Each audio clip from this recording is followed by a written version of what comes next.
तो ये हमने लास्ट क्लास में डिस्कस किया, introduction to matrices, types of matrices, ये हम आज डिस्कस करेंगे। ठीक है, कंसेप्ट वाइज प्रॉब्लम बुक ये मतलब आ जाएगी जल्दी ही, अभी वो आउट नहीं हुई है, जैम के लिए, नेट के लिए आउट हो चुकी है। ओके, तो इंट्रोडक्शन की हम सबसे पहले बात करते हैं कि क्या होती है मैट्रिक्स। गाइस देखो, अगर बुक नहीं है तो देखो कई सारी बुक्स हैं जिनके आपको सॉफ्ट कॉपीज मिल जाती हैं, वो आप ठीक है बहुत इजीली आप यूज कर सकते हो, कोई दिक्कत वाली बात ही नहीं है। यूपीएससी में फिजिक्स ऑप्शन लेना चाहते हो, ले सकते हो, ठीक है, लेकिन कम से कम उसके लिए नेट की जो प्रिपरेशन यूपीएससी में है वो प्रिपरेशन करनी पड़ेगी। चलिए गाइस, अब बात करते हैं इसकी इंट्रोडक्शन, क्या होती है एक मैट्रिक्स। अब जो स्टूडेंट्स जिनकी फर्स्ट क्लास है या वो मुझे पहली बार देख रहे हैं, तो उनके लिए हो सकता है थोड़ा सा सरप्राइज हो, बट बाकी जितने पुराने स्टूडेंट हैं वो ये बात समझ चुके हैं और आज उनको बहुत ज़्यादा खुशी होगी कुछ नई चीज़ें भी जानकर कि ओवरऑल मैं आज आपको बताऊंगा कि भैया मैट्रिक्स पढ़ क्यों रहे हो तुम।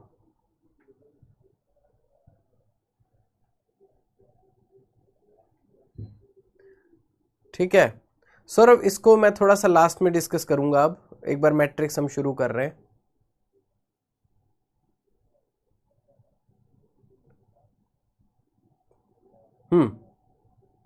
तो गॉस या स्टोक्स थ्योरम भैया वो तो सिंपल सी बात है, जिसमें क्लोज सरफेस होगा उसमें गॉस थ्योरम लगेगी क्योंकि वो वॉल्यूम बन रहा है, जिसमें क्लोज लाइन होगी उससे सरफेस बन रहा है तो उसमें स्टोक्स थ्योरम होगी। तो वो तो बाय डेफिनेशन ही सौरभ पता चल रहा है। हाँ जी, तो गाइज अब बाकी चीज प्लीज जनरल क्वेश्चन नहीं, अब हम टॉपिक पे आते हैं।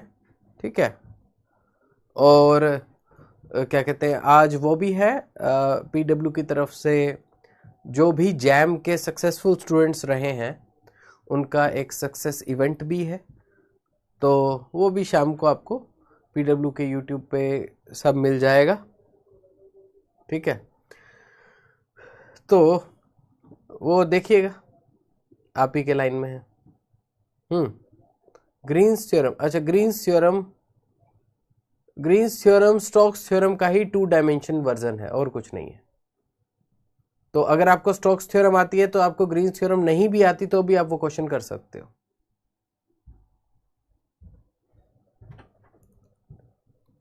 हाँ जी, तो अब प्लीज नो जनरल क्वेश्चंस, अब हम मैट्रिक्स पे आते हैं। मैट्रिक्स आपने class 11 12 BSc first second third अभी तक हो सकता है 4-5 साल आप मैट्रिक्स के बारे में पढ़ चुके हो। कितना? 4-5 साल मैट्रिक्स के बारे में पढ़ चुके हो। लेकिन अब पहला सवाल मेरा आपसे ये है कि मैट्रिक्स होती क्या है, मुझे बस ये डेफिनेशन दे दो। पहला सवाल।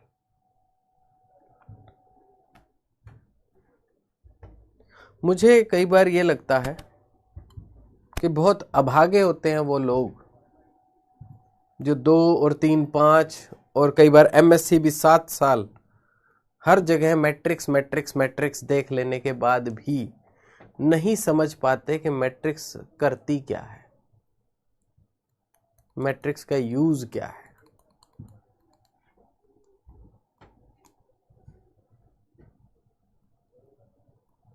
Set of arrays, not that exact. ठीक है, ठीक है, बीएससी सेकंड सेमेस्टर में मैथ में है, बढ़िया। तो वही है ना, इतने साल पढ़ते हुए हो गए, इतनी बार पढ़ लिया, हर जगह पे मैट्रिक्स मिल जाती है आपको, क्वांटम में भी मैट्रिक्स है। ठीक है, ऑप्टिक्स को भी मैट्रिक्स से रिप्रेजेंट कर सकते हो।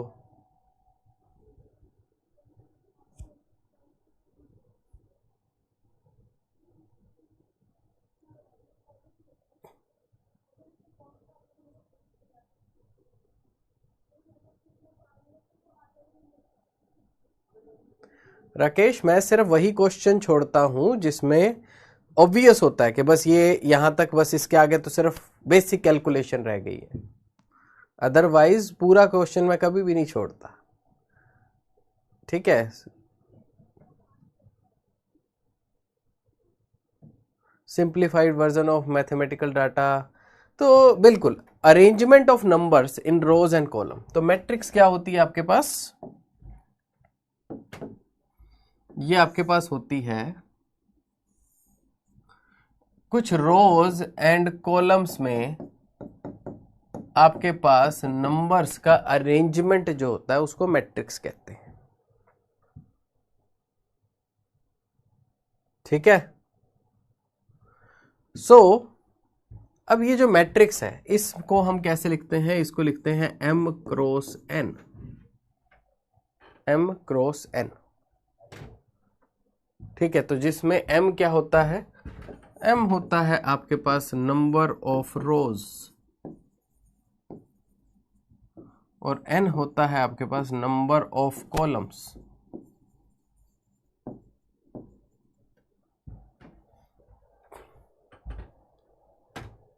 ठीक है, number of rose and number of columns.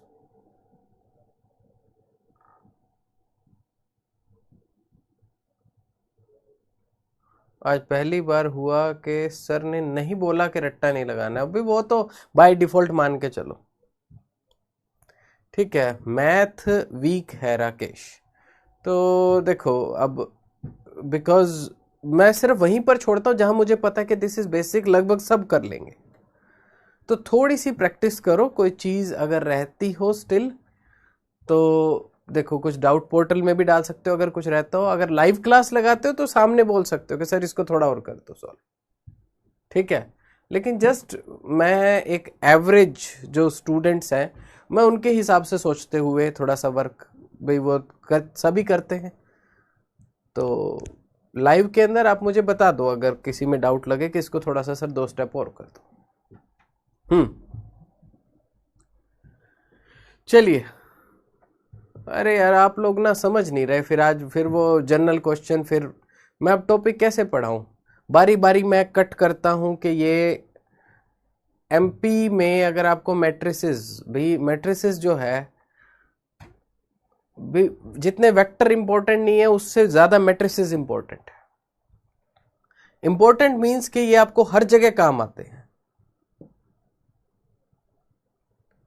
तो अब उसको मैं अच्छे से कैसे समझाऊं? बीच में बारी बारी अगर जनरल क्वेश्चंस मेरे पास आ जाएंगे तो फिर किसी का रिप्लाई नहीं किया, फिर वो नाराज होकर नीचे लिख दो सर मेरा जवाब ही नहीं देते आप।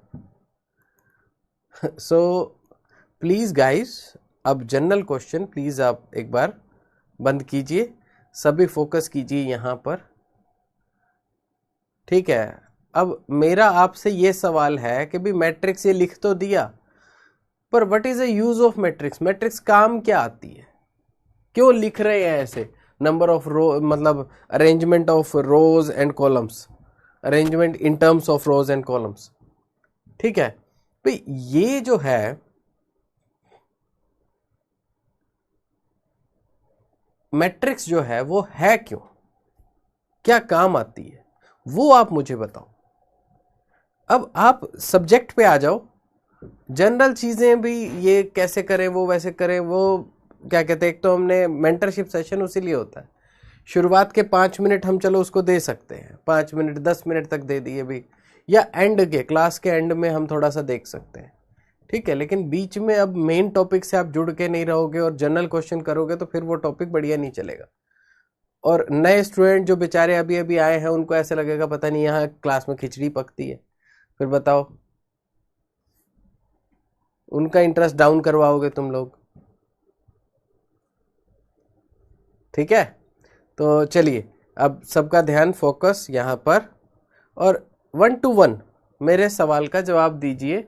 मैट्रिक्स का यूज क्या है भैया, क्यों बना रहे हो, ये क्यों लिख रहे हो, क्या मिल जाएगा तुम्हें, ऐसा तुम्हें क्या मिल जाएगा इन नंबरों को ऐसे लिखकर।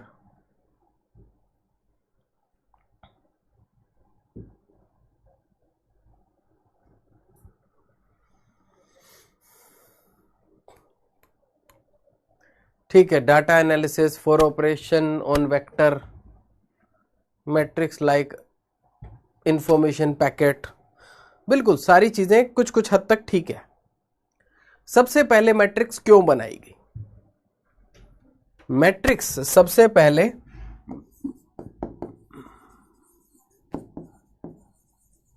साइमल्टेनियस लीनियर इक्वेशंस को सॉल्व करने के लिए बनाई गई। इसका जो सॉल्यूशन था साइमल्टेनियस लीनियर इक्वेशंस का, ठीक है, ये करने के लिए बनाया गया। तो होता क्या था कि भाई आपके पास एक सेट ऑफ इक्वेशंस है, आप यहां पर वेरिएबल लिख देते हो अपने, जितने भी और वेरिएबल्स हैं यहां पर इनके कोफिशिएंट्स आ जाते हैं, इज इक्वल टू यहां जो राइट साइड में आपके पास नंबर्स हैं वो आ जाते हैं। तो इस तरीके से भी ऐसी कोई इक्वेशंस हो सकती हैं, ऐसी भी इक्वेशंस हो सकती हैं जिसमें आप मान के चलो कि अभी हम क्या करते हैं, हमारे पास मैक्सिमम कितनी इक्वेशन आती हैं भी, आपने 9th-10th क्लास में पढ़ी होगी, एक्स वाई में 2 वेरिएबल के लिए आपने पढ़ा होगा, 10th-11th में 3 वेरिएबल के लिए पढ़ा होगा, कभी गलती से कोई 4 वेरिएबल के लिए 4 इक्वेशन आ गई होंगी, उससे ज्यादा तो कभी नहीं आती है आपके पास। लेकिन मान लो कोई डाटा ऐसे है जिसमें 50-50 वेरिएबल है, उन 50-50 वेरिएबल में आप एक दूसरे में एलिमिनेट करते हुए, एक दूसरे को एलिमिनेट करते हुए आप क्या करोगे, आप 50 बार XYZ ABC लिखोगे।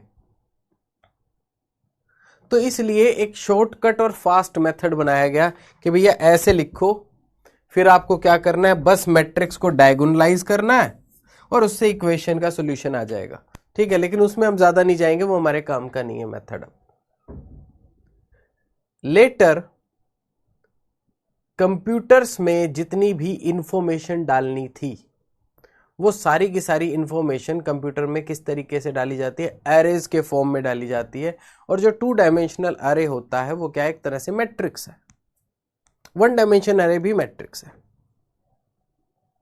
ठीक है, तो दैट्स वाई जो मैट्रिक्स है वो क्या है, आपका जो लीनियर इक्वेशंस है उनको सॉल्व करने के काम आ रहा है। दूसरा, आपके पास कंप्यूटर्स में काम आ रहा है। तीसरा, ये जो है अपने अंदर कॉम्प्लेक्स और वेक्टर्स दोनों चैप्टर अपने अंदर समाये हुए हैं। कैसे भी, आपने एक वेक्टर शो करना है।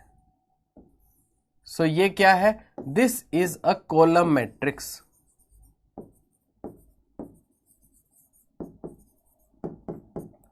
तो आपके पास एक वेक्टर है 2i cap plus 3j cap plus 3k cap, मान लो ऐसे।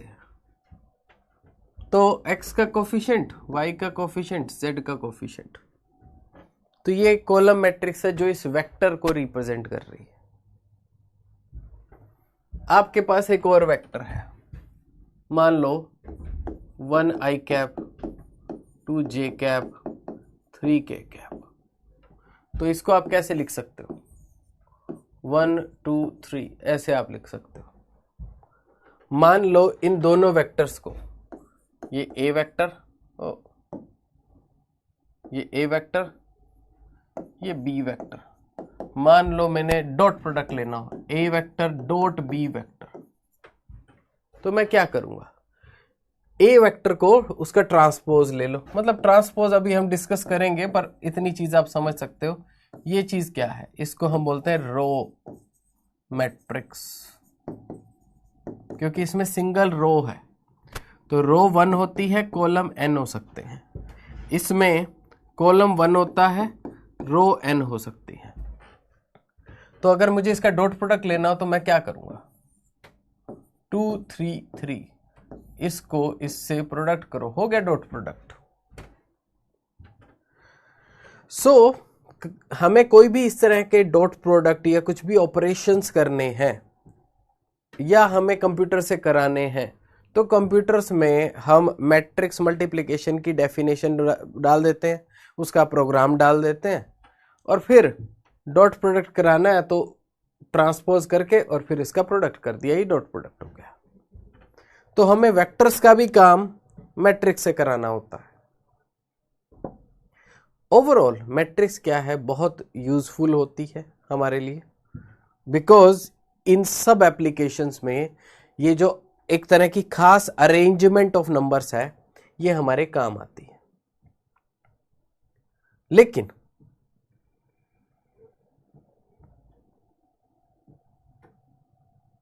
सर बी वेक्टर के कंपोनेंट ना सकते, वो समझ नहीं आया मुझे, क्या लिखा है आपने?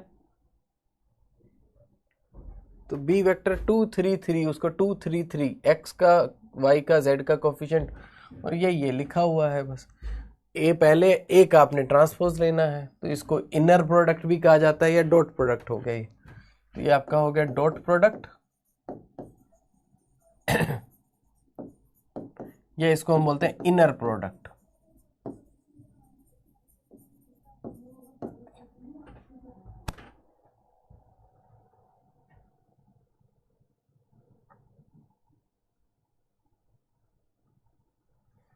नाउ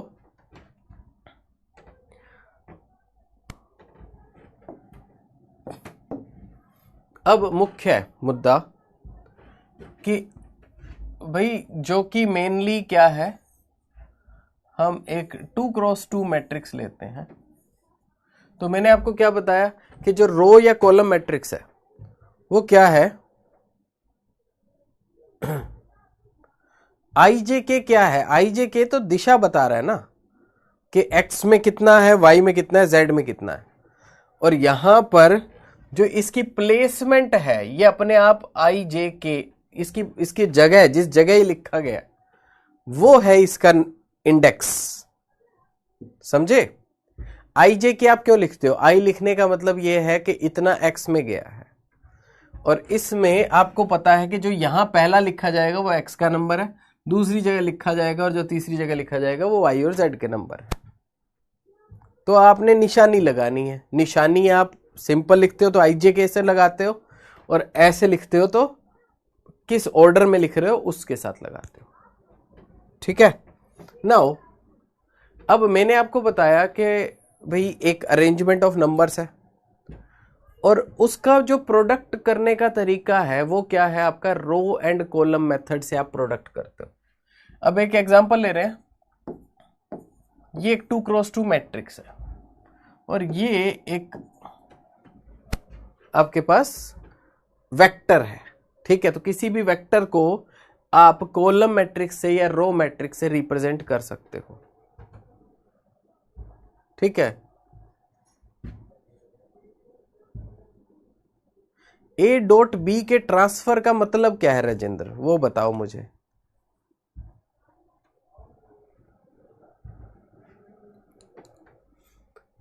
तो इस मैट्रिक्स को जब मैं इसमें प्रोडक्ट करूंगा तो क्या आएगा,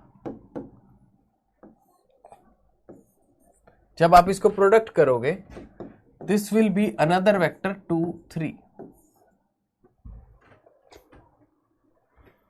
तो इसको आप ऐसे समझ सकते हो जैसे, अब ये इसको वेक्टर के तौर पे ड्रॉ करते हैं,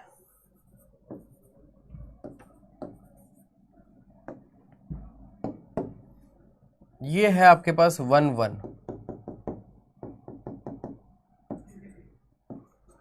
तुम भी कहोगे सर वेक्टर भी आप वेक्टर की तरह ड्रॉ करते हो, कॉम्प्लेक्स में भी आप वेक्टर की तरह ड्रॉ करते हो, मैट्रिक्स भी वेक्टर की तरह ड्रॉ करते हो।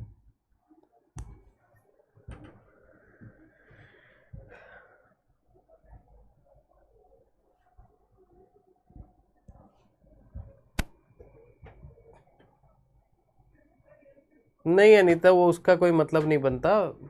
ट्रांसपोज का जब वो सिंगल नंबर आंसर आना है।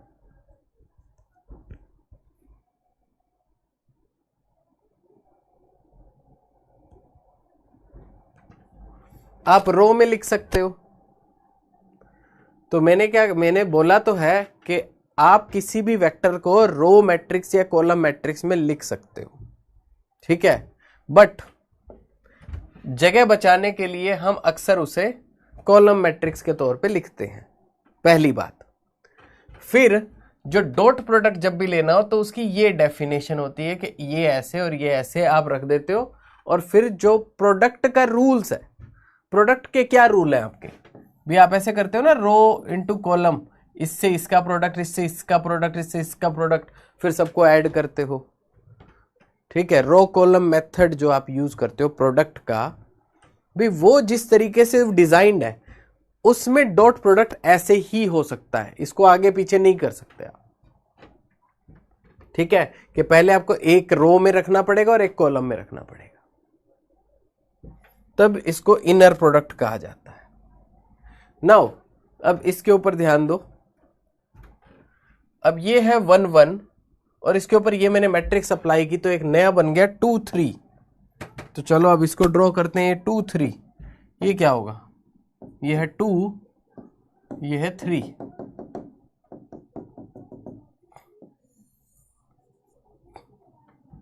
तो पहले ये एक वेक्टर था जिसका नाम था 1 1 और ये एक वेक्टर बन गया जिसका नाम है 2 3।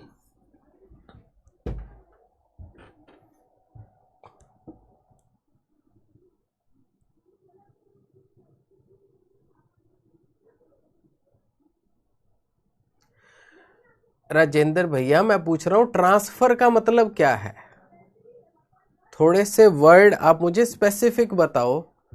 ट्रांसफर, भाई ट्रांसफर मैंने नहीं पढ़ा है आज तक कि मैट्रिक्स में ट्रांसफर किसको कहते हैं,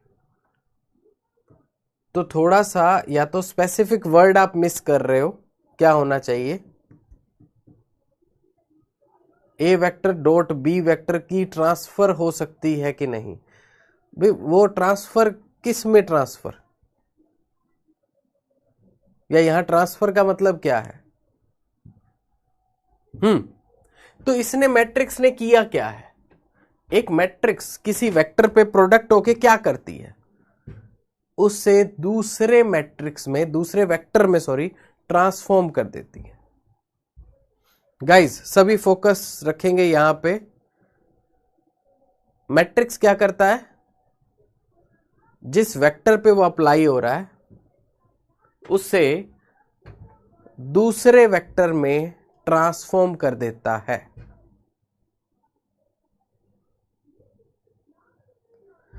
नहीं, ट्रांसपोज होता है, लेकिन ट्रांसपोज भी विकास, अब वही है ना, आप टॉपिक ना एक चल नहीं रहा है, बड़े बीच बीच में चीजें आ रही हैं। देखो ट्रांसपोज क्या है, ट्रांसपोज इज डिफरेंट थिंग, और वो डॉट प्रोडक्ट में ट्रांसपोज का कोई मतलब नहीं है, वो तो सिंगल नंबर है, सिंगल नंबर का क्या ट्रांसपोज होता है।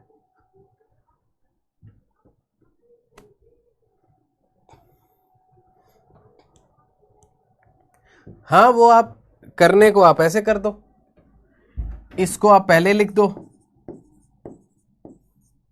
इसको आप बाद में लिख दो, तो ये तो आप करके देख सकते हो ना। ये बी डॉट ए हो गया, ए डॉट बी और बी डॉट ए बराबर होता है, वही हो जाएगा, ठीक है। लेकिन वो स्पेसिफिक वर्ड होना चाहिए ना, transfer. Transfer is no term in matrix, या कोई होगी भी तो उसका कोई स्पेसिफिक सेंस होगा, ठीक है। तो अब आप इसको प्रोडक्ट कर दो, आंसर सेम आएगा, ऐसे भी और ऐसे भी, ठीक है। लेकिन उसकी प्लेसमेंट ऐसे ही रखनी पड़ेगी।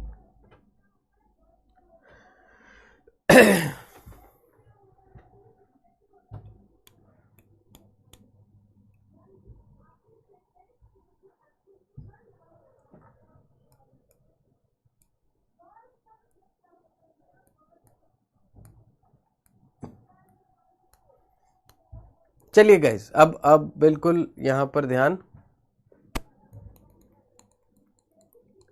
मैट्रिक्स बड़ा मजेदार टॉपिक है, so please don't lose focus and let me concentrate too. Just a second.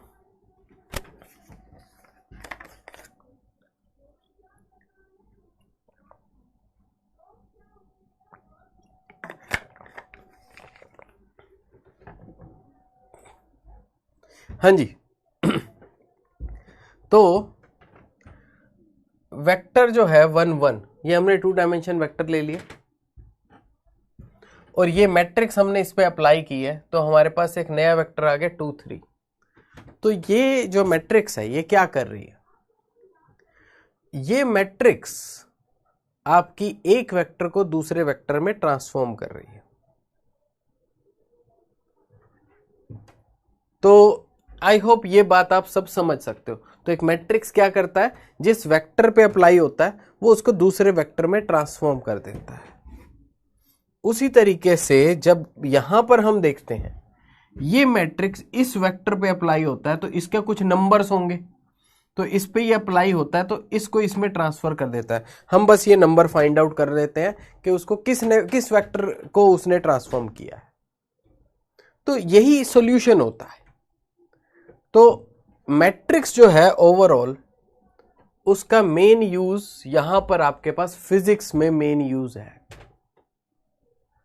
अब चलिए एक चीज मैं आपको और बताता हूं, लेकिन उसको समझने के लिए थोड़ा सा ध्यान रखना, ठीक है? क्वेश्चन आप तब करना जब मैं कंसेप्ट खत्म कर लूं, ठीक?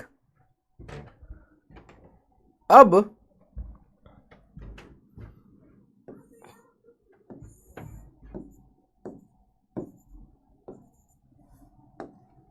हमारे पास यहां पर मान लो एक वेक्टर है जो है ए बी, कोई वेक्टर है, ये ए और बी वेक्टर है। मैं उसको मल्टीप्लाई कर रहा हूं -1 0 0 1 से, तो क्या आएगा? वही लगाओ रो कॉलम, तो ये आ जाएगा आपके पास -AB। क्या आ जाएगा? -AB।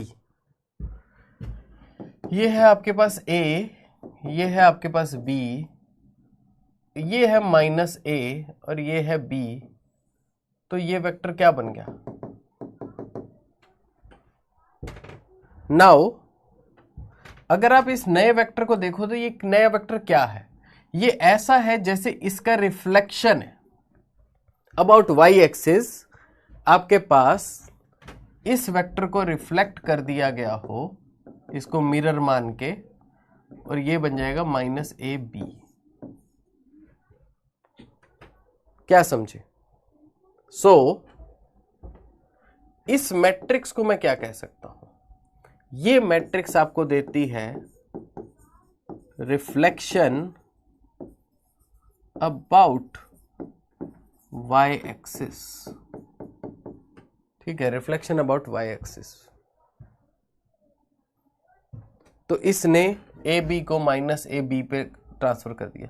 अब मान लो ये है -AB, मैं इसको एक और मैट्रिक्स से मल्टीप्लाई करता हूं जो कि है 1 0 0 -1, ठीक है? तो पहले ये है मैट्रिक्स 1, जिस मैट्रिक्स 1 की वजह से आपके पास यहां से ट्रांसफॉर्मेशन यहां हो गया, इस वेक्टर में ट्रांसफॉर्मेशन हो गया।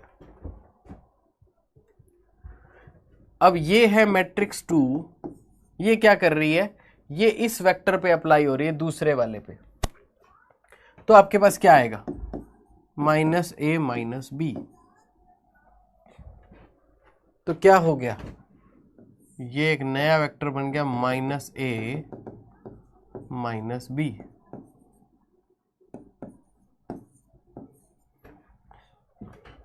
ठीक है?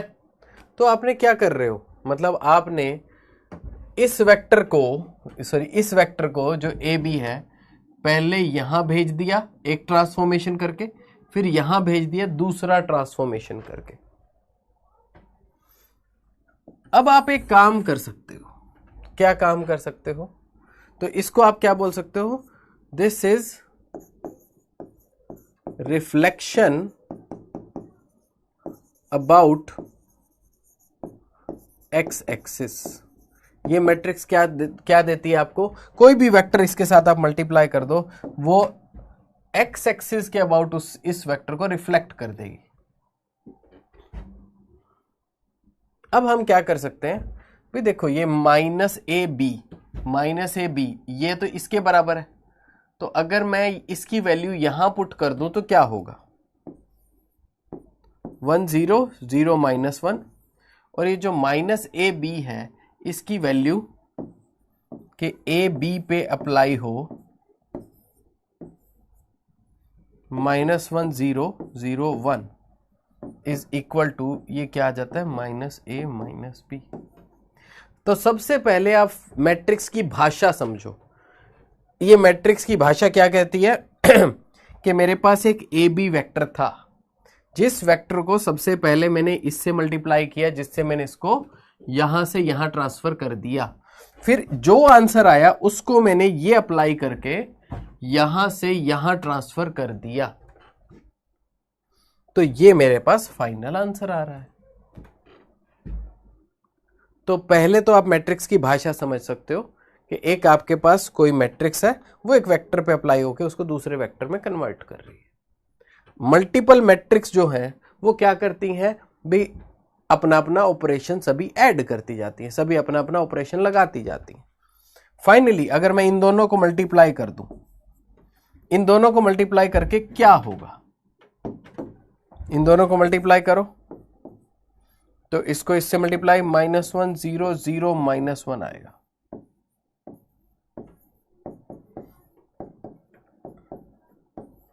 तो इसका मतलब क्या हुआ, देखो मल्टीप्लिकेशन के इसके जो मैट्रिक्स के रूल्स है वो ऐसे सोच समझ के बनाए गए हैं, भगवान ने आके नहीं कहा कि ऐसे मल्टीप्लाई कर लेना तो ऐसे से हो जाएगा। ये रूल्स जो है, जो भी आपको रट्टा लगाने को कहा जाता है, वो बस एक तरह की एक मेथडोलॉजी है कि ये ऐसे इसलिए बनाए गए हैं ताकि ये मल्टीप्लाई होने के बाद वही चीज दें जो ये हो रहा है। ये क्या है, ये किसी एक वेक्टर को सिर्फ ये यहां से सीधा यहां ट्रांसफर कर देता है, और इसको क्या बोलते हैं, इसको बोलते हैं हम इन्वर्जन मैट्रिक्स। बिकॉज ये जो है, जो वेक्टर है, इसको इन्वर्ट कर देता है। क्या है, मैट्रिक्स को इन्वर्ट कर देता है, जो भी वेक्टर है आपका। तो इन्वर्जन किसको कहते हैं भी, अगर कोई ए और बी है, -a -b कर दो तो वो इन्वर्जन होता है। तो आप इस काम को 2 स्टेप में कर सकते हो, और इनको मल्टीप्लाई कर दो तो आप इस काम को 1 स्टेप में कर सकते हो। तो आप इसको भी समझ पा रहे हो, इसको भी, और इन दोनों के प्रोडक्ट से ये बनाए इसको भी। तो ये है मैट्रिक्स के प्रोडक्ट की माया। तो गाइज मुझे पहली बात ये बता दो कि यहां तक सबको क्लियर है, यहां तक किसी का डाउट है तो अब पूछ सकते हो। मैंने आपको सिर्फ ये बताया, पहली बात मैट्रिक्स का यूज क्या है। तो मैट्रिक्स भाई, रो एंड कॉलम में आपके नंबर्स के अरेंजमेंट को मैट्रिक्स कहते हैं। फिर मैंने आपको बताया मैट्रिक्स का यूज क्या है। भाई यूज के टर्म में सबसे पहले इसको साइमल्टेनियस इक्वेशंस को सॉल्व करने के लिए इसकी खोज की गई, ठीक है। उसके बाद धीरे धीरे कंप्यूटर्स में ये डाटा डालने के लिए आपके पास सबसे बढ़िया मेथड मैट्रिक्स था, उसके अलावा और कोई नहीं, ठीक है। तो वो मैंने आपको बताया। फिर हमें पता चला, इन्वर्जन बता देते हैं, और बाकी किसी का कोई क्वेश्चन हो तो ठीक है। हाँ, उसके बाद मैंने आपको बताया कि मैट्रिक्स कर क्या रही है। मैट्रिक्स का जो रो एंड कॉलम है, अब मैं आपको प्रोडक्ट नहीं सिखाने वाला, वो आप अगर आप भूल गए हो तो अपनी बुक में देखो, ठीक है। दैट आई एम सपोजिंग कि इतना आपको आता है। तो अगर एक मैट्रिक्स, फिर मैंने आपको बताया बेसिकली कि किसी भी वेक्टर को एक रो या कॉलम मैट्रिक्स के तौर पे लिखा जा सकता है, और उनका डॉट प्रोडक्ट कैसे करेंगे वो भी मैंने आपको बता दिया। तो ऐसी तरह की सारी चीजें, डॉट प्रोडक्ट, क्रॉस प्रोडक्ट वगैरह वगैरह सब लिखा जा सकता है। क्रॉस प्रोडक्ट तो आप खुद डिटर्मिनेंट करके करते हो, तो वो मतलब दीज आर ऑल थिंग्स जो वेक्टर्स को इस तरीके से ट्रीट करके मैट्रिक्स के फॉर्म में ही करते हैं। नाउ द थिंग इज के भाई मैट्रिक्स मल्टीप्लिकेशन का मीनिंग क्या है। ठीक है, मैट्रिक्स मल्टीप्लिकेशन आपका मीनिंग ये है कि मैट्रिक्स क्या है? मैट्रिक्स एक तरह का ऑपरेशन है कि इस वेक्टर पे मैंने एक ऑपरेशन किया तो वो इस वेक्टर में चेंज हो गया। तो वो क्या कर रहा है? मैट्रिक्स एक वेक्टर को दूसरे वेक्टर में कन्वर्ट कर रहा है, पहली बात। दूसरी बात, आपने सबसे पहले क्या किया, वाई एक्सिस के अबाउट इस वेक्टर को रिफ्लेक्ट कर दिया, तो ये वेक्टर बन गया। तो उसका मैंने एक मैट्रिक्स क्रिएट किया जो कि वाई एक्सिस के अबाउट रिफ्लेक्शन कर रहा है। अब ये जो वाई एक्सिस के अबाउट रिफ्लेक्शन है, अब मैं एक्स एक्सिस के अबाउट रिफ्लेक्शन कोज करूं तो ये आपके पास वेक्टर बन गया जो कि एक्स एक्सिस के अबाउट रिफ्लेक्शन के बाद इस वेक्टर को एक्स एक्सिस पे रिफ्लेक्ट कर दो तो क्या बन जाएगा? ये बन जाएगा। एक्स एक्सिस पे अगर मिरर रख दो तो ये वाला बन जाएगा। उसका भी मैंने मैट्रिक्स बना दिया ट्रांसफॉर्म करने का। अब मुद्दा ये है कि भाई अगर मैं भाई इसकी वैल्यू माइनस ए बी की ये जो है ये मैं यहां रख दूं तो मतलब क्या, ये बन गया। पॉइंट नंबर 1, इसकी भाषा समझो। इसकी भाषा क्या है कि ए बी एक वेक्टर है, उसको पहले मैंने वाई के रिस्पेक्ट में रिफ्लेक्ट किया, फिर एक्स के रिस्पेक्ट में रिफ्लेक्ट किया, तो मेरे पास क्या आ गया? ये वेक्टर आ गया। ठीक है, तो वो क्या है? वो आपके पास ये बन गया है। पहले y के रिस्पेक्ट में रिफ्लेक्ट किया, फिर उसको x के रिस्पेक्ट में रिफ्लेक्ट किया।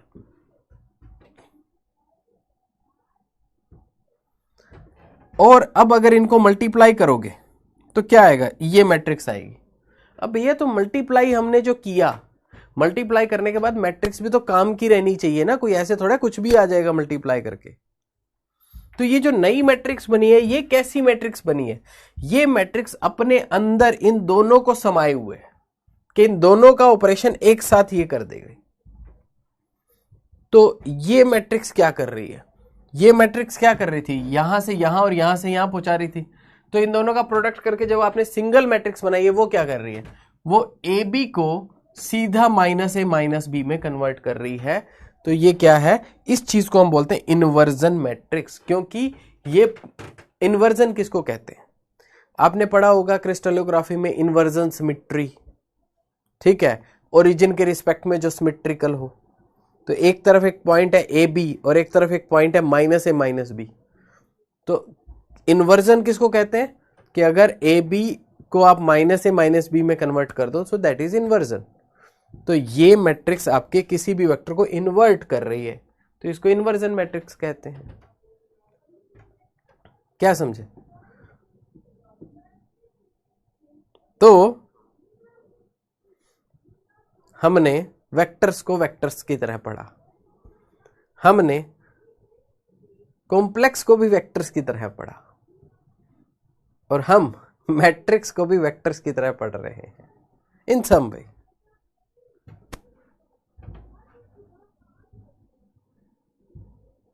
हाँ, उसमें देखो सिमेट्री में तो आप देखते हो कि दोनों सेम होने चाहिए। यहां हमें सेम सूम से मतलब नहीं है, हमें बस ये है इन्वर्जन कहते किसको है, बात खत्म। यहां हमें मतलब है इन्वर्जन किसको कहते हैं, दैट्स इट।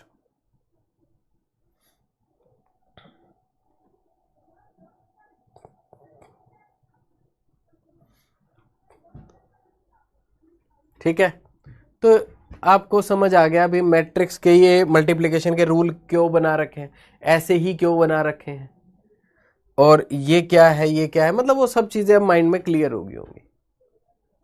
अब हम चलते हैं, थोड़ा सा देखते हैं टाइप्स ऑफ मैट्रिसेस क्या क्या होती है।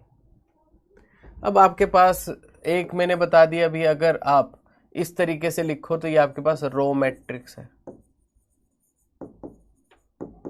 क्योंकि इसमें एक रो है और n कॉलम हो सकते हैं। ये आपके पास कॉलम मैट्रिक्स है। ये आपके पास कॉलम मैट्रिक्स है n cross 1,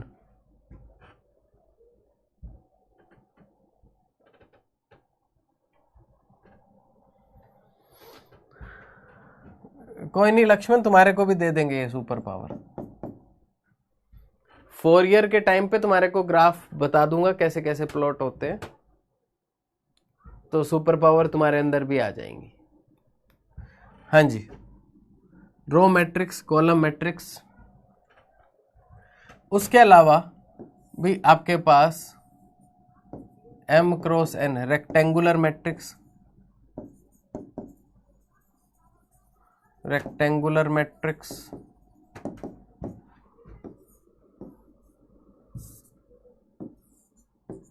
n cross n square matrix,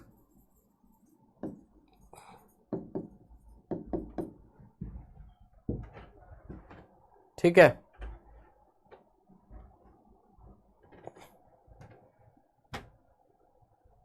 भैया वो पूरे एक्स एक्सिस है, पॉजिटिव नेगेटिव नहीं, पूरा एक्स एक्सिस के थ्रू रिफ्लेक्शन वो, और पूरा वाई एक्सिस के थ्रू। अब वो पॉजिटिव हो नेगेटिव हो डजेंट मैटर, वो वेक्टर जहां भी होगा उसका रिफ्लेक्शन होगा, ठीक है। ये सब चीजें आपको पता है। अब इसके अंदर एक होती है जिसको हम बोलते हैं upper triangular matrix.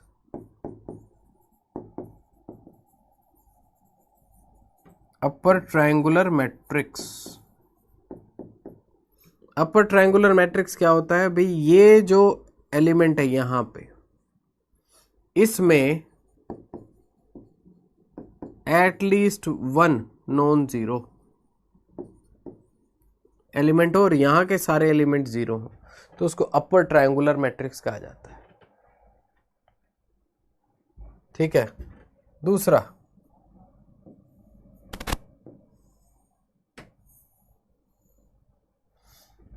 At least 1 non zero इस रेंज में हो, यहां के सब जीरो हो, तो ये एक हिसाब से नीचे की ट्रायंगुलर है, तो इसको लोअर ट्रायंगुलर मैट्रिक्स कहा जाता है। और ये सारी के सारे स्क्वायर मैट्रिक्स की कैटेगरी में है, मतलब स्क्वायर तो होने ही चाहिए।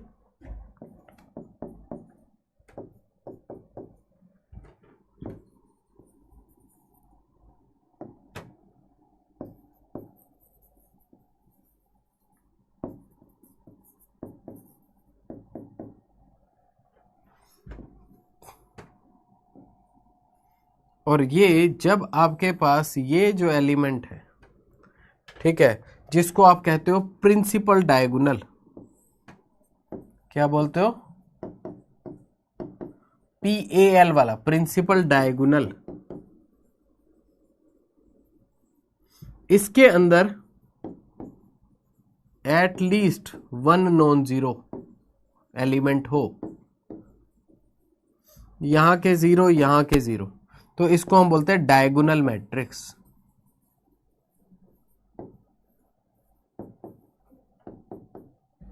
एटलीस्ट 1 नॉन जीरो, ठीक है, वो डायगोनल मैट्रिक्स। अब ये डायगोनल एलिमेंट सारे 1 हो तो आपकी आइडेंटिटी मैट्रिक्स।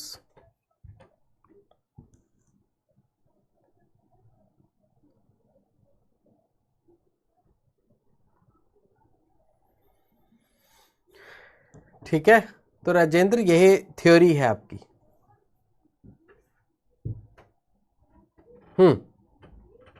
तो इसको हम बोलते हैं डायगोनल मैट्रिक्स। नाउ तो ये मैट्रिक्स आपने काफी हद तक पढ़ी हुई है और इसमें कोई बहुत बड़ी चीज नहीं है। अब हमें पढ़ना है जो कि हमारे पास है सिमेट्रिक मैट्रिक्स।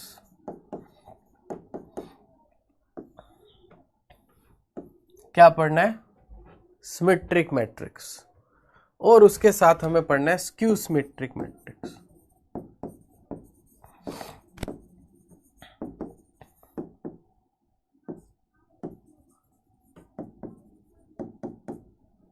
बट इनको जानने से पहले आपको जानना होगा के ट्रांसपोज क्या होता है। एंड कंजुगेट आप जानते तो हो, कंजुगेट ट्रांसपोज क्या होता है, ये चीजें आपको दोनों पता होनी चाहिए। अब होता क्या है कि किसी भी मैट्रिक्स को जनरली ऐसे हम लिख देते हैं Aij, ये अपने आप में एक मैट्रिक्स है। इसका मतलब क्या हुआ, इसका मतलब ये हुआ कि A11 A first row second column, first row third column, इस तरीके से आप second row first column, second row second column ऐसे करके इसका नामकरण कर सकते हो। तो जब आप लिख देते हो Aij, ये अपने आप में एक मैट्रिक्स है। सो अब ये जो आपके पास मैट्रिक्स है, अब अगर आप Ij को ट्रांसफर कर दो Aj में, मतलब रो की जगह कॉलम, कॉलम की जगह रो नंबर, तो इस चीज को क्या बोलते हैं, इस चीज को आप बोल देते हो T से रिप्रेजेंट कर देते हो, लिख देते हो ट्रांसपोज। ये आपके पास ट्रांसपोज होता है। इसका मतलब क्या हुआ कि आप इसको ट्रांसफर कर दोगे Aj में, जो कि इक्वल होगी, अब रो कॉलम हो गया, कॉलम रो हो गया, तो A11 ये तो सेम रहेगा। अब क्या है, ये A12 जो यहां था वो 12 अब यहां आ जाएगा, ठीक है। A13 जो यहां था, अब आपने इसको उल्टा कर दिया है, तो ये 13 31 की जगह पे आ जाएगा, ठीक। तो इस तरीके से आप इसको लिख पाओगे। तो ये प्लेस किसका है, ये प्लेस A31 का है, तो इसकी जगह क्या आएगा, उल्टा करके 13। अच्छा, और 13 की जगह क्या क्या चला जाएगा, 31 चला जाएगा। 31 चला गया 13 पे, 13 चला गया 31 पे। तो एक हिसाब से क्या है, एक तरह से आपने उसके जो वैल्यूज हैं वो एक तरह से स्विच कर दी, रो की कॉलम्स में, कॉलम्स की रोज में। नाउ कंजुगेट ट्रांसपोज क्या होता है, कंजुगेट में आप आयोटा से माइनस आयोटा लिखने को आप कंजुगेट बोलते हो।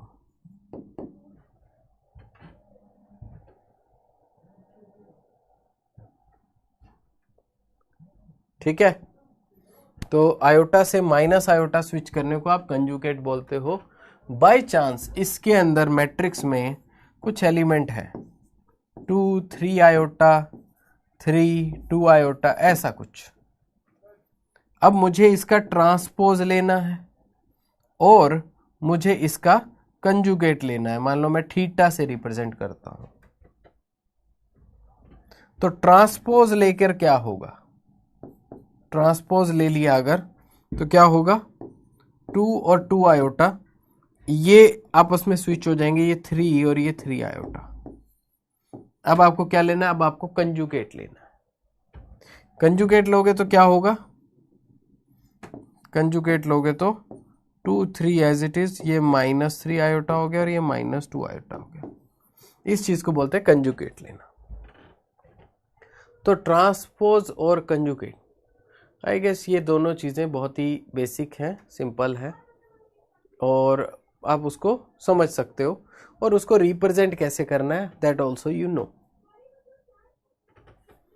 तो अब हम आ जाते हैं सिमेट्रिक मैट्रिक्स पे। सिमेट्रिक मैट्रिक्स क्या होती है,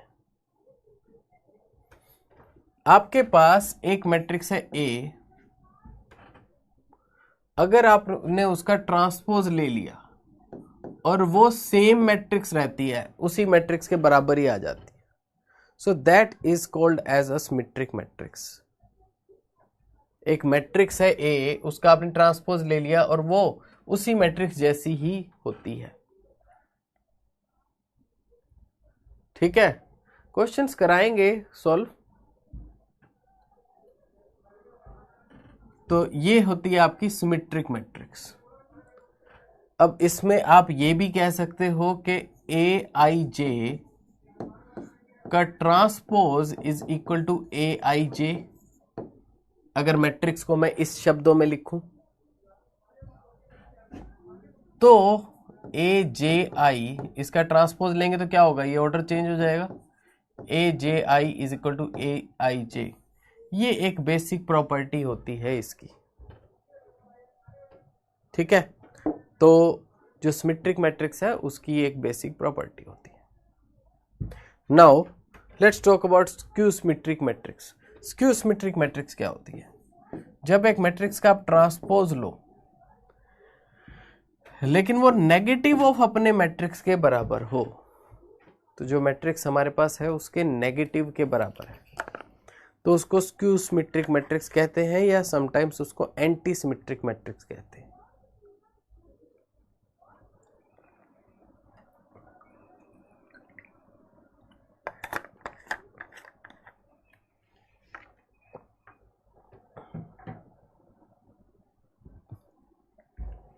नाउ इसको मैं इस टर्म में लिखता हूं, मान लो मैंने लिखा ए आई जे, इसका ट्रांसपोज लिया, this must be equal to negative of A I J. ये मैं मैट्रिक्स को भी लिख रहा हूं। फिर क्या होगा, ट्रांसपोज लेंगे तो क्या होगा, ये आ जाएगा A J I is equal to negative of A I J. तो ये आपके पास एक जनरल बिहेवियर होता है किसी भी स्क्यू सिमेट्रिक मैट्रिक्स का, कि A I J is equal to negative of A J आई।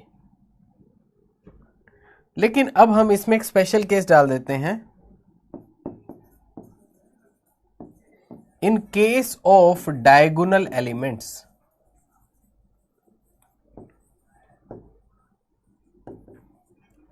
तो डायगोनल एलिमेंट्स के केस में क्या होगा? डायगोनल एलिमेंट्स कौन से होते हैं? जिन एलिमेंट्स में आपका रो और कॉलम इक्वल होता है। भाई ये 1 1 2 2 3 3, ये आपके पास रो और कॉलम जो है वो आपका इक्वल होता है। तो ये क्या कहता है? ये कहता है कि for diagonal elements A I I is equal to negative of A I I. एक नंबर अपने ही नेगेटिव के बराबर है। ऐसा कौन सा नंबर हो सकता है जो नंबर अपने ही नेगेटिव के बराबर हो? यस गाइस,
यस एब्सोल्युटली, एक नंबर अपने ही नेगेटिव के बराबर है, तो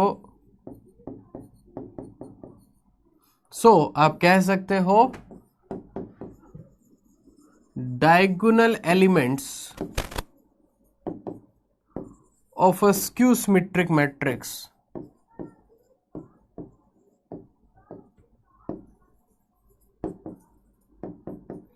must be zero, must be zero। ठीक है, ये प्रॉपर्टी स्पेशली याद कर लो, कभी काम आ सकती है। अब जो सिमेट्रिक और स्क्यू सिमेट्रिक मैट्रिक्स है ये तो क्या है, ये रियल नंबर्स के लिए।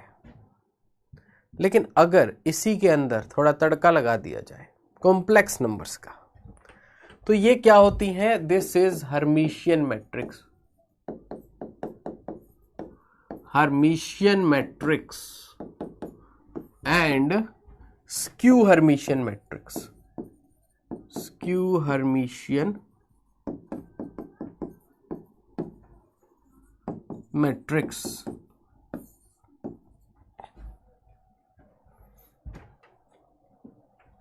हर्मिशियन मैट्रिक्स क्या होती है? एक मैट्रिक्स है ए, अगर मैं ये डैगर लिख रहा हूं, what does dagger mean? Conjugate transpose. तो ये डैगर क्या है? ये है आपका conjugate transpose.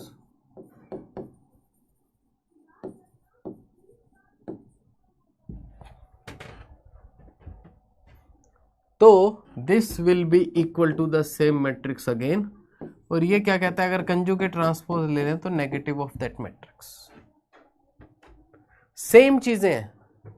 Symmetric skew symmetric कब आता है? जब यही हर्मिशियन मैट्रिक्स अगर रियल हो तो वो सिमेट्रिक मैट्रिक्स है। स्क्यू हर्मिशियन मैट्रिक्स अगर रियल नंबर्स में ले ली जाए कि उसमें कोई भी कॉम्प्लेक्स पार्ट ना हो तो वो क्या है, वो स्क्यू सिमेट्रिक हो जाती है। तो सिमेट्रिक स्क्यू सिमेट्रिक क्या है? सिर्फ स्पेशल केस है of Hermitian and skew Hermitian. तो उनको समझने में कोई दिक्कत होनी चाहिए। अगर आपको सिमेट्रिक स्क्यू सिमेट्रिक आ गया तो उसको इसको भी समझने में दिक्कत नहीं होनी चाहिए। So Hermitian matrix A dagger is equal to A, और ये आपके पास क्या बन रहा है भाई, आप इसमें देखोगे कि ए आई जे का dagger will be equal to A I J. ठीक, अब ये क्या है, ए, इसका ट्रांसपोज ले लिया तो हमने ए जे आई बन गया, और कंजुगेट को हम क्या है, ऐसे स्टार बना के रिप्रेजेंट कर रहे हैं। कंजुगेट को स्टार बना के, ठीक है, नहीं स्टार से डोनेट नहीं करते, डैगर से ही करते हैं। तो इसको आप कलेक्टिवली लेते हो कि जैसे ए आई जे का आप ट्रांसपोज ले रहे हो और कंजुगेट ले रहे हो। तो ट्रांसपोज आपने सॉल्व कर दिया तो ये ए जे आई हो गया, ऑर्डर चेंज हो गया इसका, और ये कंजुगेट रह गया equal to A I J. ये आपके पास एक जनरल बिहेवियर होता है फॉर अ हर्मिशियन मैट्रिक्स। ठीक, अब क्या है, यहां पर हम कर देते हैं in case of diagonal matrix, sorry diagonal elements. Diagonal elements क्या होगा भाई? डायगोनल एलिमेंट्स में A I I star must be equal to A I I, ये होना चाहिए। अब ये कोई आपके पास कॉम्प्लेक्स नंबर है, इसका मतलब a प्लस आयोटा b का star must be equal to a plus iota b। या इसको अगर मैं लिखूं तो क्या होना चाहिए, a minus iota b should be equal to a plus iota b। So guys a तो a के बराबर हो जाएगा, लेकिन b माइनस b के बराबर कैसे होगा? So what is the situation जब minus b equal to b के बराबर हो? ये तभी हो सकता है जब आपका b 0 होना चाहिए। तो अगर b पोर्शन 0 हो गया, इसका मतलब इमेजिनरी पार्ट 0 हो गया, तो आपको ये कहना पड़ेगा कि diagonal elements of a Hermitian matrix are always real.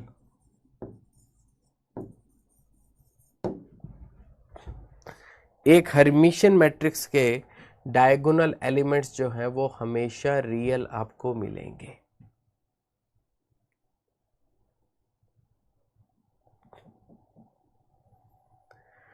हाँ जी गाइस, सबको ये बात क्लियर?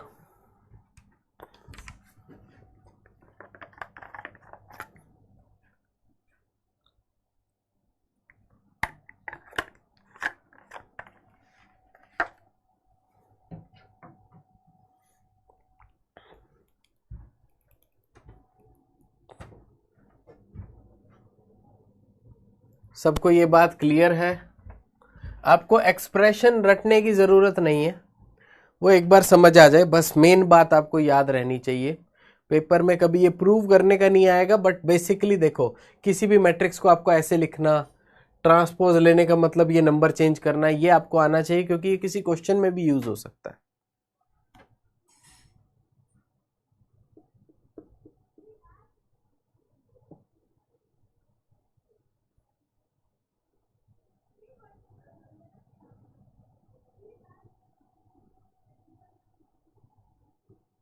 डायगोनल मैट्रिक्स, देखो डायगोनल मैट्रिक्स की हम नहीं बात कर रहे, हम डायगोनल एलिमेंट्स की बात कर रहे हैं,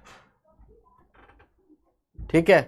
तो जो भी मैट्रिक्स है उसके डायगोनल एलिमेंट क्या होते हैं? डायगोनल एलिमेंट ऐसे होते हैं जिसमें रो और column, number of row and number of column equal होता है। फर्स्ट रो का फर्स्ट एलिमेंट, सेकंड रो का सेकंड कॉलम, थर्ड रो का थर्ड कॉलम, ये डायगोनल में आते हैं।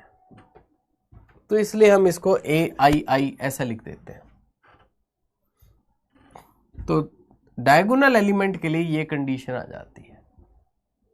तो हम डायगोनल मैट्रिक्स की नहीं बात कर रहे, हम एलिमेंट की बात कर रहे हैं। और एलिमेंट में AII star is equal to AII। अब मैं इसको क्या कर रहा हूं, AII जो है आपका एलिमेंट, क्योंकि ये कॉम्प्लेक्स नंबर है, ये जो अब हर्मिशियन है इसमें कॉम्प्लेक्स नंबर है, तो मैंने ये मान लिया कि ये A प्लस आयोटा B कोई कॉम्प्लेक्स नंबर है। इसका conjugate is equal to A plus iota B होगा। इसका कंजुगेट लिया, आयोटा को माइनस आयोटा में चेंज किया, बस फिर चलते चलते हमें पता चला कि B 0 होना चाहिए। B 0 होना चाहिए तो इमेजिनरी पार्ट हो ही नहीं सकता, ऑलवेज रियल होगा। Similarly A dagger equal to minus A dagger AIJ का transpose conjugate is equal to negative of AIJ, ये होना चाहिए बाय डेफिनेशन। जब आप इसका ट्रांसपोज लोगे तो AJI बनेगा, इसका conjugate is equal to negative of AIJ बनेगा, ठीक है?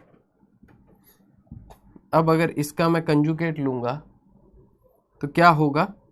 अब इसको मैं मान लेता हूं कि ये कॉम्प्लेक्स नंबर है, सॉरी ये क्या है, ये अभी कंडीशन आ गई for any skew Hermitian matrix, ये कंडीशन होती है सभी एलिमेंट के लिए।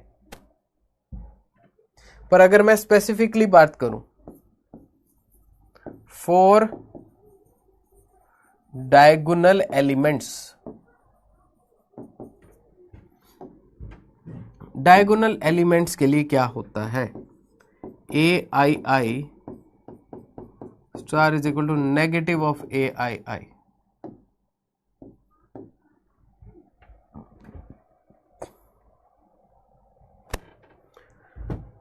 दो का कंजुगेट -2 नहीं होता, कंजुगेट में सिर्फ आयोटा को माइनस आयोटा किया जाता है और किसी चीज को नहीं, ठीक है?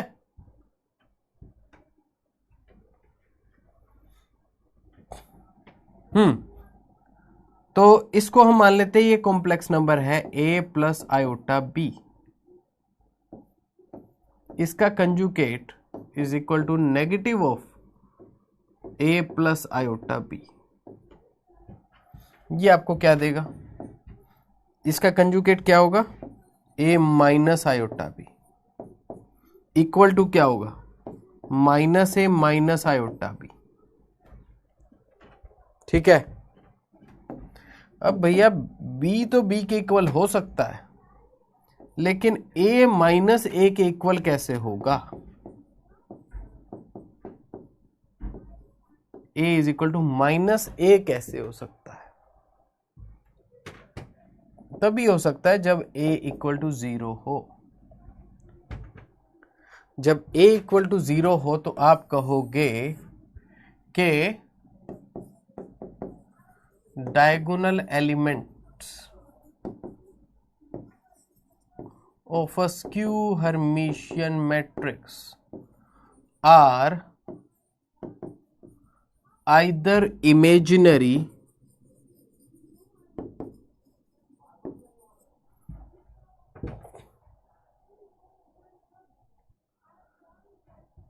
कॉम्प्लेक्स नंबर में तो बेटा दोनों पार्ट होते हैं ना, एक रियल भी इमेजिनरी भी।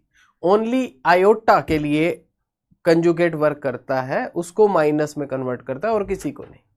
ठीक है।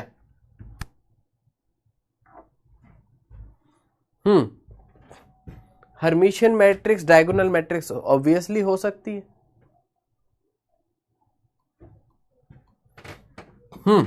तो skew Hermitian matrix are either imaginary, और ऐसा भी तो हो सकता है कि भी देखो ए तो 0 है ही है, मान लो बी भी 0 है, तो 0 हो जाए, सभी 0 हो जाए। तो 0 आप सिर्फ आपके क्या कहते हैं इमेजिनरी नंबर की कैटेगरी में तो आते नहीं है, तो सिर्फ 0 एक ऐसा पॉइंट है जो रियल नंबर की कैटेगरी में भी आ जाता है, तो इसलिए इसको हम अलग से लिख देते हैं। तो या तो वो प्योरली इमेजिनरी होंगे या वो 0 होंगे।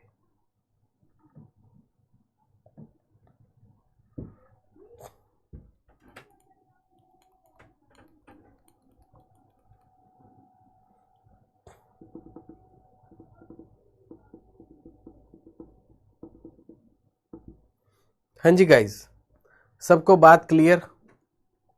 स्क्यू हर्मिशियन किसी भी मैट्रिक्स में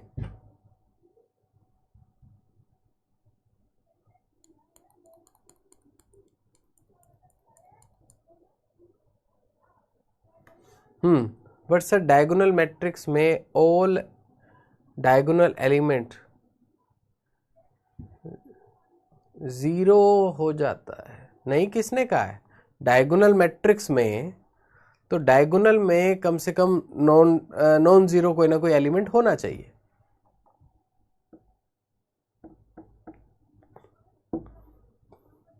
बीएससी में आता है 2 4 5 नंबर के यही क्वेश्चन आ जाते हैं कई बार।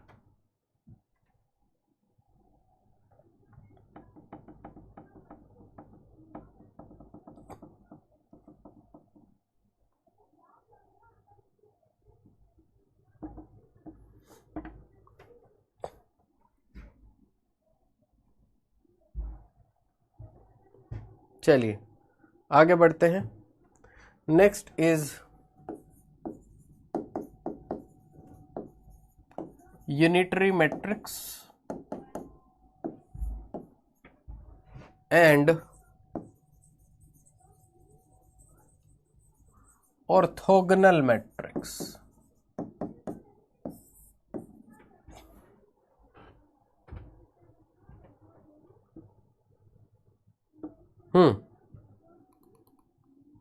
बिल्कुल, हर्मिशियन मैट्रिक्स के आते हैं। सारे क्वेश्चन कराएंगे आपको कल की क्लास में। आज थोड़ी बेसिक डेफिनेशंस होंगी। तो ऑर्थोगोनल मैट्रिक्स क्या होता है? ऑर्थोगोनल मैट्रिक्स ऐसे मैट्रिक्स होती है, भी एक मैट्रिक्स है, उसका अगर आपने ट्रांसपोज ले लिया so that is equivalent to जैसे आपने उसका इनवर्स ले लिया हो। मतलब कोई मैट्रिक्स ऐसी है कि उसका ट्रांसपोज लेना ही इनवर्स लेने जैसा है, तो वो उसको बोलते हैं ऑर्थोगोनल मैट्रिक्स। मतलब अगर आपने ट्रांसपोज लिया और उसको मैट्रिक्स से मल्टीप्लाई कर दिया तो वो आइडेंटिटी आपको दे देगा। एक मैट्रिक्स है, उसके साथ उसका इनवर्स मल्टीप्लाई करते हो तब आइडेंटिटी आता है। ठीक है, मतलब एक मैट्रिक्स है, मैट्रिक्स क्या करता है? किसी वेक्टर को एक जगह से दूसरी जगह तक ट्रांसफर कर देता है। उसका इनवर्स क्या करता है? इनवर्स उस वेक्टर को उस जगह से वापस उसी जगह वापस ले आता है। तो नेट क्या हुआ? नेट आइडेंटिटी कुछ नहीं हुआ। ठीक है। तो इनवर्स ऑफ अ मैट्रिक्स क्या होता है कि मतलब जो कोई कुछ जो मैट्रिक्स कर रही है उसका उल्टा इफेक्ट करना है, उसने उसको खत्म कर देना है।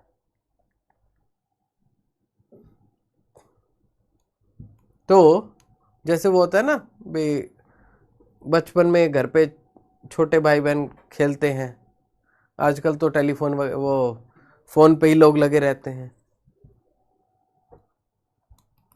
थोड़ा सा उससे पहले के टाइम में क्या होता था भी, घर पे बैठ के गर्मी की छुट्टियों में टाइम पास करने के लिए क्या करते थे भी, ताश के पत्ते ऐसे रख रख के उसका महल बनाते थे भी, किसका बड़ा महल बनेगा।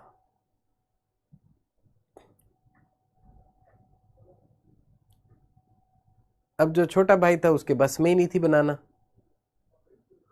तो वो क्या करता था, जो महल बना हुआ होता था आके पंखा चला देता था, या कोई बहाना बना के एक आध पत्ता नीचे से खींच लेता था कि सब गिर जाए। एंड में क्या हुआ, सब डिस्ट्रक्शन हो गया, कुछ नहीं बचा। क्या हुआ, कुछ नहीं हुआ। तो आपने काम किया, आपके भाई बंधु ने उसका इनवर्स कर दिया। आपने एक वेक्टर को यहां से ट्रांसफर करके यहां भेज दिया, तो ये आपने कह दिया ए मैट्रिक्स है, और एक और मैट्रिक्स ने यहां से ट्रांसफर करके उसको यहां भेज दिया, उसको कहेंगे ए इनवर्स है। बस उल्टा काम, ठीक है। जिस काम के होने के बाद पहले वाला वेक्टर वापस आ जाए कि क्या हुआ, कुछ नहीं हुआ।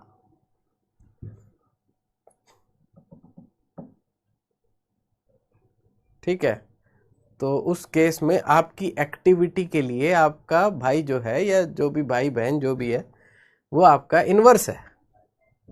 तो उसने क्या बना दिया कि जैसे कुछ नहीं हुआ। एक जोक याद आ गया मुझे, I hope you would like that and the people from Haryana will also will मतलब हैवीली लाइक दैट। तो क्या होता है, एक बार ना वो पहले होता था साइकिल पे ना, वो कपड़े में बांध के, हाँ आइडेंटिटी में सारे डायगोनल वन होते हैं, तो कपड़े में बांध के ना चूड़ियां ले जाते थे, ठीक है, बेचने के लिए।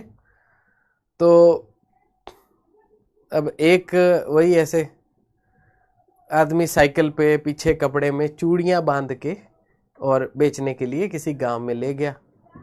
ठीक है। एक आ गया हमारा फेवरेट ताऊ, उसने क्या किया, ऐसे लाठी मारी, कहते के ले रहा है।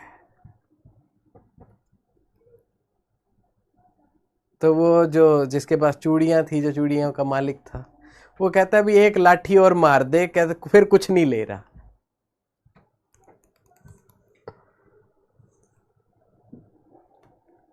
तो ताऊ कहता है कि भाई के ले रहा है, ऐसे डंडा मार के कहता है के ले रहा है।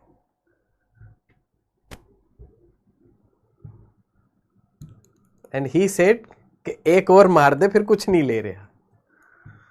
तो जस्ट द अंडू इफेक्ट, जैसे आप करते हो ना कंप्यूटर में अंडू, तो दैट्स लाइक इनवर्स। तो आपने काम किया, ए जो भी ऑपरेशन करता है इनवर्स उसका उल्टा करता है, बस दैट्स इट, और कुछ है ही नहीं। So A transpose A is equal to identity. उसी मैट्रिक्स का कॉम्प्लेक्स दुनिया में क्या होगा, उसी मैट्रिक्स का कॉम्प्लेक्स दुनिया में होगा कि ए का अगर मैंने डैगर ले लिया, इट मींस ए का इनवर्स ले लिया गया। So A dagger A is equal to identity. अच्छा, उड़ीसा में भी आता है चूड़िया वाला, बढ़िया। हाँ तो वो नल हो गया ना, शुरुआत में क्या था, वो कांच था, एक ने उसको कुछ ऑपरेशन करके चूड़ियां बनाई और फिर उसने उसको वापस कांच में बदल दिया, तो क्या हो गया, ए इनवर्स।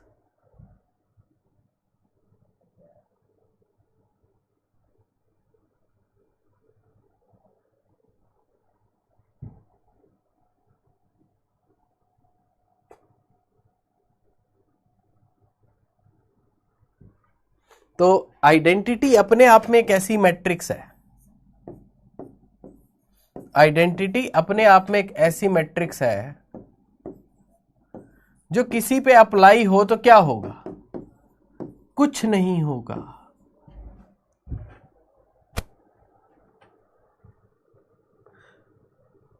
डैगर कॉम्प्लेक्स दुनिया की चीज है, ट्रांसपोज रियल दुनिया की चीज है। तो जब हम कॉम्प्लेक्स दुनिया में बात करते हैं तो कंजुगेट ट्रांसपोज दोनों एक साथ लेते हैं, और जब हम यहां लेते हैं रियल दुनिया में तो ओनली ट्रांसपोज लेते हैं।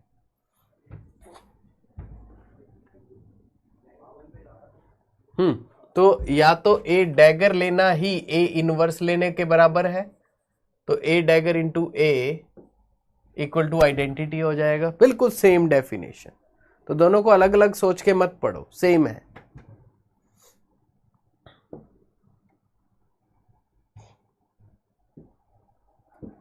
ठीक है, अब इसका एक एग्जांपल मैं आपको बता देता हूं।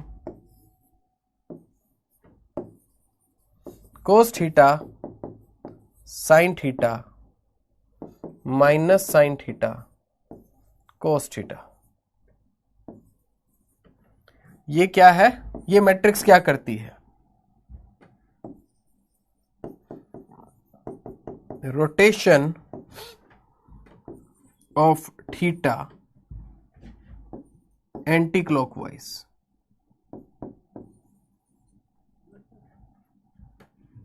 Rotation of vector by theta anti clockwise.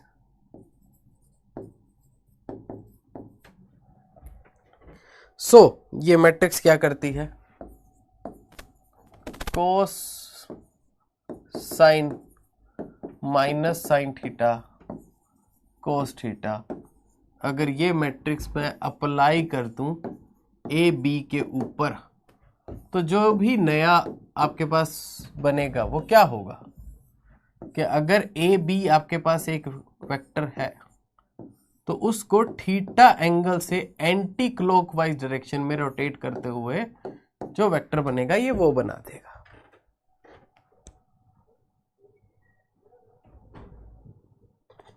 ठीक है, तो आइडेंटिटी क्या करता है, कुछ भी नहीं करता। क्या हुआ, कुछ नहीं हुआ आइडेंटिटी।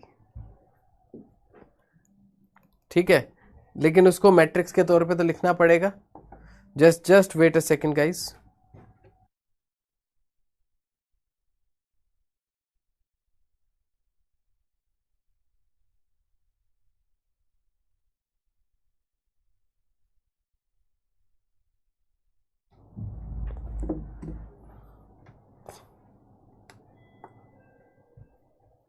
ठीक है, तो ये क्या करता है, ये उसको एंटी क्लॉकवाइज रोटेट करता है। अगर मैं इसका ट्रांसपोज ले लूं, ट्रांसपोज, तो क्या होगा, नई मैट्रिक्स बनेगी cos theta minus sine theta cos theta. अब इसका मतलब क्या होता है, इसका मतलब होता है रोटेशन क्लॉकवाइज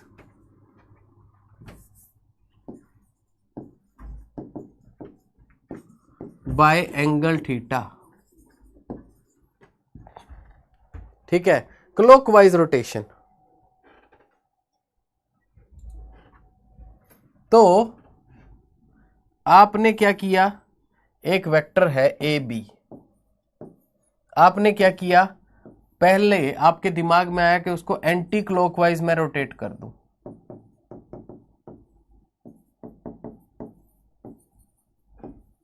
फिर आपके दिमाग में आया कि नहीं, मैं उसको थीटा क्लॉकवाइज रोटेट कर दूं।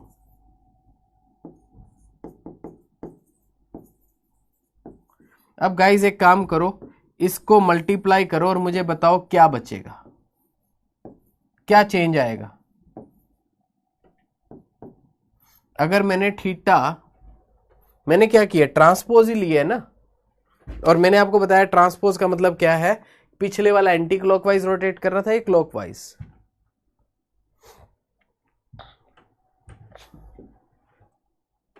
ठीक है, अरे भैया मुझे तो पता है ना कि रोटेशन वाला ये मैट्रिक्स है, बाकी आप अप्लाई करके देख लो।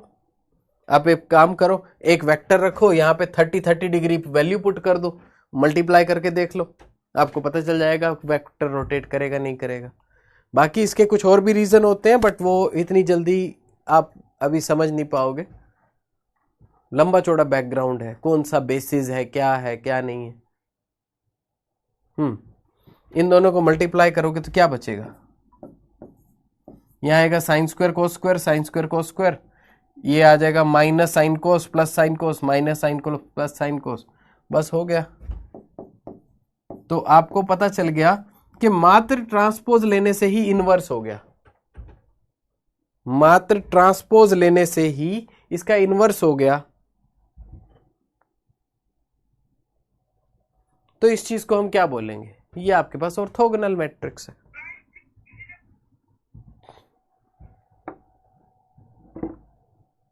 ठीक है, बिल्कुल आइडेंटिटी आएगा। तो ये हमने डिस्कस किया कि भाई symmetric, skew symmetric, Hermitian, skew Hermitian और उसके डायगोनल एलिमेंट्स की प्रॉपर्टीज।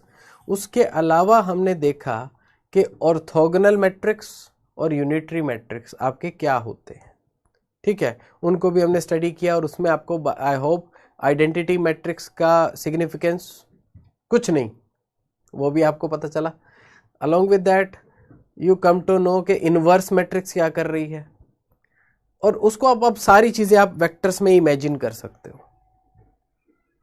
अब इसके जो कुछ क्वेश्चंस हैं और जो फर्दर टॉपिक्स हैं, डिटर्मिनेंट, उसकी प्रॉपर्टीज, इनवर्स, उसकी प्रॉपर्टीज, ये सब हम डिस्कस करेंगे कल की क्लास में।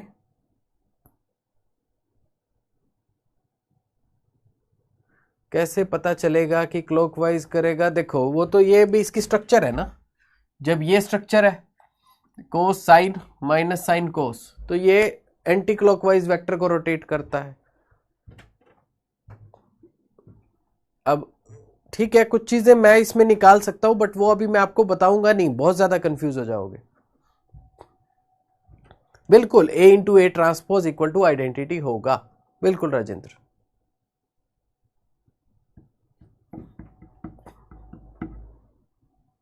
ठीक है, सिमिलरली वो उसके भी यूनिटरी के भी एग्जाम्पल हो सकते हैं, लेकिन उसका स्पेसिफिक एग्जाम्पल बनेगा वो देखना पड़ेगा। बट उसमें भी यही होगा, कंजुगेट ट्रांसपोज लोगे आप। रिवाइज कैसे करेंगे, देखो रिवाइज तो जब भी जो चैप्टर खत्म होता है उसका जब टेस्ट आता है आपके पास, ऑटोमेटिकली आपको वो पूरा पहले तो वो तब रिवाइज करना पड़ेगा। दूसरा, जब फाइनल एंड में आपके इकट्ठे मॉक टेस्ट होंगे तो तब भी आपको वो यही सारे टॉपिक रिवाइज खुद करने ही पड़ेंगे। एंड नहीं, पेयर में क्या मतलब है उसका, भाई पेयर तो वो तो बाद में हमने कह दिया ना कि भाई ये क्लॉकवाइज तो ये एंटी क्लॉकवाइज, जरूरी थोड़ा पेयर में हो। यूनिटरी मैट्रिक्स भी बच्चा सेम है, वो बस उसमें कुछ कॉम्प्लेक्स नंबर हो जाएगा कुछ, तो वो देखना पड़ेगा स्पेसिफिकली कौन सी है। ठीक है, तो वो भी उसका बस ट्रांसपोज लो के मल्टीप्लाई करोगे तो आइडेंटिटी आ जाएगा। तो उसमें भी सेम चीज है, सेम प्रॉपर्टी है, बस उसमें कुछ कॉम्प्लेक्स नंबर होंगे।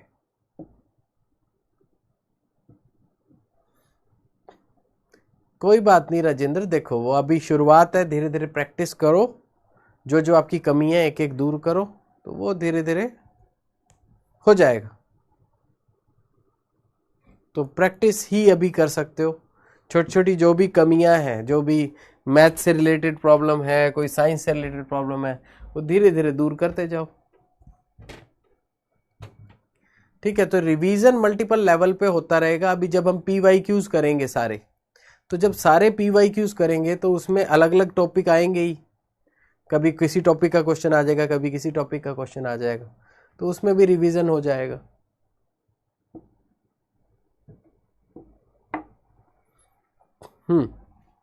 सेकंड स्लाइड में ग्राफ,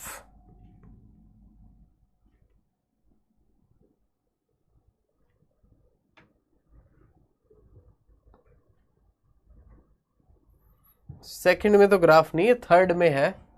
ये तो बस ये है, मैंने बताया था कि मैट्रिक्स क्या करता है।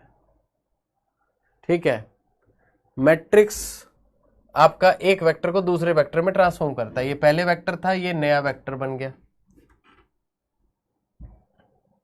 ठीक है, हाँ जेस्ट और TIFR के भी क्वेश्चन कराएंगे बीच में, थोड़े थोड़े PYQ के जो आपके लेवल में आ जाएंगे वो जरूर कराएंगे। ठीक है, तो ये बस एक वेक्टर को दूसरे में ट्रांसफॉर्म कर रहा है। देखो, अगर आपको ऑर्थोगोनल समझ आ गया है तो ऑर्थोगोनल और यूनिटरी में कोई फर्क नहीं है। सिर्फ ये क्या है, ये कोई ऐसी मैट्रिक्स होगी। अब स्पेसिफिक मैट्रिक्स मुझे ढूंढनी पड़ेगी कि भी मान लो कोई नंबर है A प्लस आयोटा B, ऐसे ऐसे कुछ करके मैट्रिक्स होगी, उसका ट्रांसपोज लोगे, मल्टीप्लाई करोगे तो आइडेंटिटी आएगा। तो उसमें समझने वाली क्या बात है। तो जस्ट ये जो चीज है, ये चीज आपको रियलिटी में रोटेशन के तौर पे देख सकते हो। ये कॉम्प्लेक्स नंबर में आप इसको इमेजिन नहीं कर सकते, बट हाँ मैं कह रहा हूं कि इसका अगर ट्रांसपोज ले लोगे, कंजुगेट ट्रांसपोज, और मल्टीप्लाई कर दोगे तो आइडेंटिटी आ जाएगा। तो उसमें कोई ऐसी बात है ही नहीं कि जो कुछ एक्स्ट्रा हो।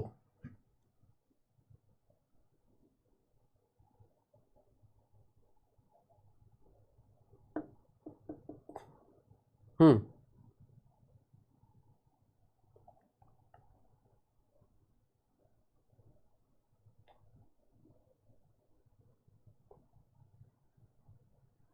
हाँ अगर प्रो लिया हुआ है तो उसमें जो भी एक्स्ट्रा आगे के बैचेस होंगे वो आपको मिल जाएंगे। लास्ट लेक्चर में, लास्ट क्वेश्चन में 1/6 ऑफ वॉल्यूम इंटीग्रल लेने में सेम आंसर नहीं आ रहा है। कोई बात नहीं, वो देख लेंगे क्वेश्चन। ठीक है, अभी क्या कहते हैं, जो जैम वाले स्टूडेंट्स का इवेंट होना है उसके लिए मुझे निकलना पड़ेगा। ठीक है, सो आज और टॉपिक हम नहीं करेंगे, यहीं तक करेंगे। हर्मिशियन मैट्रिक्स में स्पेशल केस थोड़ा सा बता दो। मुझे एक बात बताओ, देखो एक रियल नंबर क्या है, मैं कह रहा हूं रियल नंबर कॉम्प्लेक्स नंबर का स्पेशल केस है जब इमेजिनरी नंबर 0 हो। क्या बोला मैंने? ठीक है, मैंने आपको कहा कि ये कॉम्प्लेक्स नंबर है, इसमें if b is equal to 0 तो ये क्या आ जाएगा, a बचेगा। तो रियल नंबर क्या है, कॉम्प्लेक्स नंबर का स्पेशल केस है जब इमेजिनरी 0। आप YouTube पे देखोगे ना, तो वो सेलिब्रेशन को आप YouTube पे देखोगे। जो जो स्टूडेंट्स टॉप किए हैं उन सबको ठीक है अप्रिशिएट किया जाएगा, जैम वाले ही स्टूडेंट्स। अरे भैया वो मैंने अभी तो बताया, वो करके देख लो। आप एक वेक्टर ले लो 1 1 और यहां पर रख लो कोस 30 डिग्री। 30 डिग्री की वैल्यू पता है, minus sine 30 degree, sine 30 degree cos 30 degree. इसको इससे मल्टीप्लाई करो, देखो क्या आता है। और अपने आप इसको ड्रॉ करना, एक 1 1 और ड्रॉ करना दूसरा आपके पास ये वेक्टर कोई इस एंगल पे बनेगा कि नहीं बनेगा, अपने आप देख लेना। वो आपको पता चल जाएगा कि ये एंटी क्लॉकवाइज ही बाय 30 डिग्री रोटेट किया है।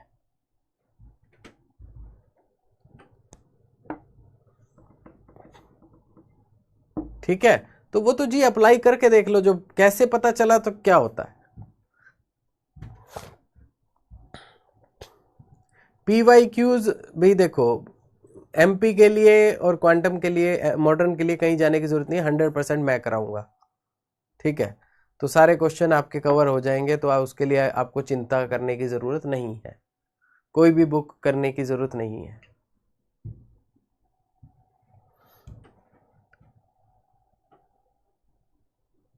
ठीक है, तो YouTube पे देखिए, उसका नोटिफिकेशन वगैरह लक्ष्मण आया हुआ होगा PW के ही YouTube चैनल पे, तो आपको मिल जाएगा उस पे।